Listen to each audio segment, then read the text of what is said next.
નમસ્કાર, real power ન્યૂઝમાં આપનું હાર્દિક સ્વાગત છે। શરૂઆત કરીશું આજના મહત્વના મુખ્ય સમાચારથી। પાદરામાં શ્રી સંતરામ મહારાજના મંદિરે ગુરુ પૂર્ણિમાની ઉજવણી। પાદરામાં યોગીરાજ અવધૂત શ્રી સંતરામ મહારાજના મંદિરે વહેલી સવારથી જ ગુરુ ભક્તો ગુરુદેવના દર્શનાર્થે ઉમટ્યા હતા। તેમજ મંદિર પરિસર ખાતે પાદુકા પૂજનનું પણ આયોજન કરવામાં આવ્યું હતું, જેમાં 9 જોડાએ પાદુકા પૂજનનો લાભ લીધો હતો। આ સમયે ગુરુ ભક્તો સાથે સામાજિક કાર્યકરો, પાદરા નગરપાલિકાના કોર્પોરેટરો અને પાદરા હિન્દુ એકતા સંગઠન પરમાર અજયસિંહ અને સંગઠનના સદસ્યો દ્વારા વર્તમાન મહંત પરમ પૂજ્ય મોહનદાસજી મહારાજના ચરણોમાં વંદન કરી પુષ્પમાળા અર્પણ કરી ગુરુ મહારાજના આશીર્વાદ પ્રાપ્ત કર્યા હતા।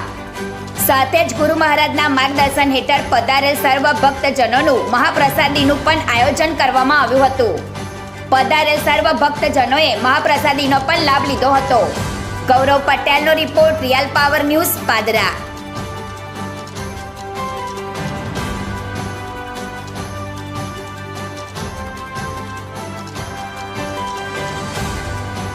श्री संतराम महाराज की जय। अंधकार तिमिरांधस्य ज्ञानांजलशलाकया चक्षुर उन्मीलितं येन तस्मै श्री गुरुवे नमः।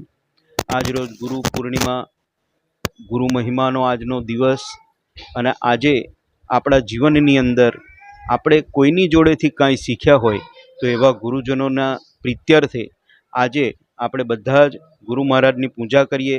ગુરુ મહારાજના આશીર્વાદથી આપણા જીવનની અંદર ઉન્નતિ અને સદાયના માટે આનંદ રહે એવી શ્રી સંતરામ મહારાજના ચરણોમાં પ્રાર્થના। આજ રોજ આ ગુરુ પૂર્ણિમાના નિમિત્તે સંતરામ મંદિર પાદરામાં મોટી સંખ્યામાં ભક્તો આવ્યા છે। દરેક પોતાનું ગુરુ ઋણને અદા કરીને પોતાના જીવનને ધન્યતા અનુભવશે। જય મહારાજ।